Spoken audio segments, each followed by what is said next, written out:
Our next speaker, everyone, is coming before you today to deliver another empowering message. We're going to hear from Jerome Rowley. Jerome is delivering a speech today from the Innovative Planning Path. This particular project is Connect with Your Audience. The title is Black Party. Jerome is a distinguished Toastmaster, but he is trying to become distinguished again in pathways. As an introvert, he knows that you have to keep practicing in order not to become an extinguished Toastmaster. No matter how many small wins you've won, you have to keep moving. This speech is the speaker's meditation on racism. All started from an incident that happened at a neighborhood party in the BP days before the pandemic. Everyone, get your round of applause ready. We have Black Party by Jerome Rowley. Jerome Rowley, Black Party. Well, let me tell you, a couple of years ago, this is, like I said, in the BP days before the pandemic, I was living in the town of Homewood, where the house of my parents was, and my sister, brother, and I were living there when my father was still alive.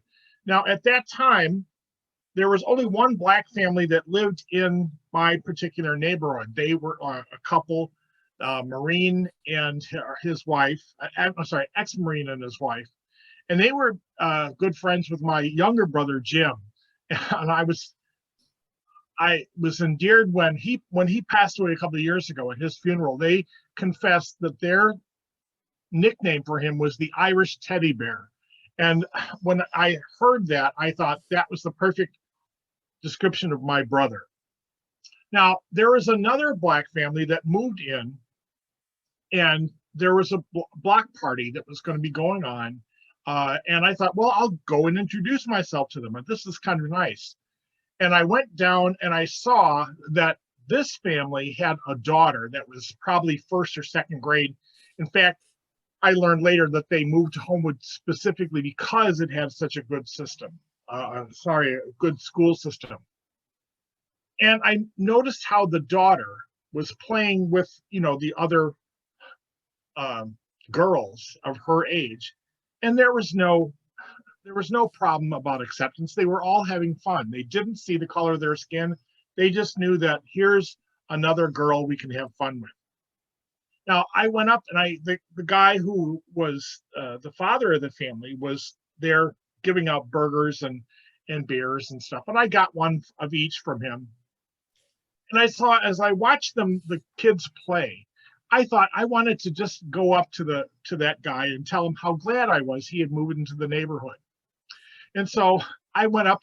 I was a little bit woozy from the beer that I had. And I said, "Oh, thank you so much for inviting me to your black party." "Oh, I'm sorry, block party." Well, he did two things. First of all, I saw his a little bit of a smile saying, like, "Yeah, I heard that." And then he just said, "Would you like another burger?" I noticed, however, he did not offer me another beer because he probably assumed that I had maybe had one too many. But as I sat over to the side, of course I was embarrassed because of what I had done, but I thought, well, wait a minute. Now, why did I have that little trip of the tongue in calling it a black party instead of a block party? And I kind of looked at my thoughts leading up to it. And I realized that, in a way, I had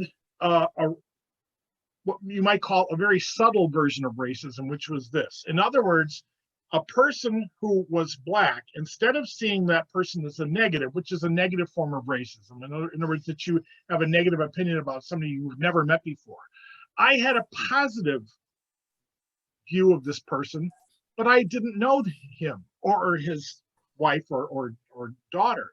So I thought it was interesting. It's essentially an assumption that you know the person based on their race when you don't know them at all as an individual. And I realized that even though it was a subtle and perhaps less destructive form of racism, it was still coming from the same place. And it it was very illuminating to me that essentially I have to be on the watch for those type of thoughts. And it's interesting that I learned later on that racism and the study of this from scientists, they look at what's called in-group behavior. And in-group behavior is something which goes back to the dawn of man, where you have a family or clan structure, and you associate with the people of that clan.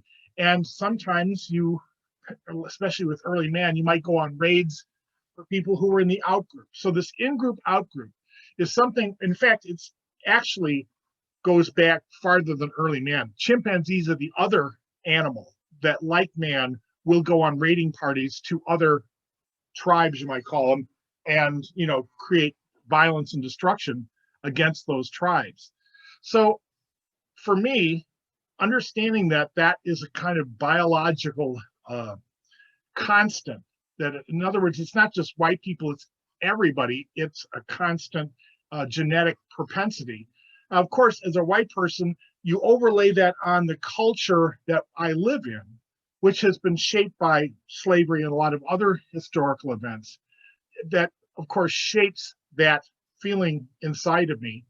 And I hope that my going to Toastmasters has helped me kind of uncover those thoughts in my head, because there's one end group that I like a lot, which is that of Toastmasters.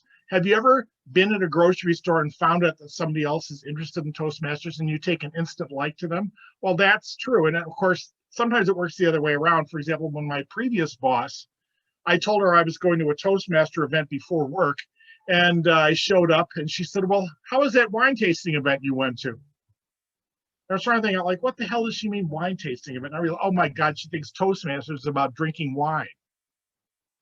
So I have to say that because of that, my respect for that manager went a little bit down, because she didn't know what it was all about.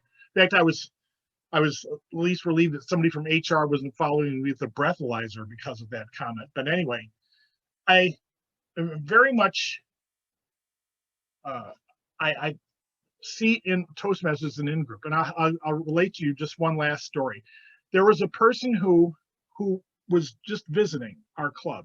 And she asked me very honestly, she says, you know, I hope you don't mind me asking you this, but you're the only white person in the club. This is at that time that I see in the club. Well, why did you join?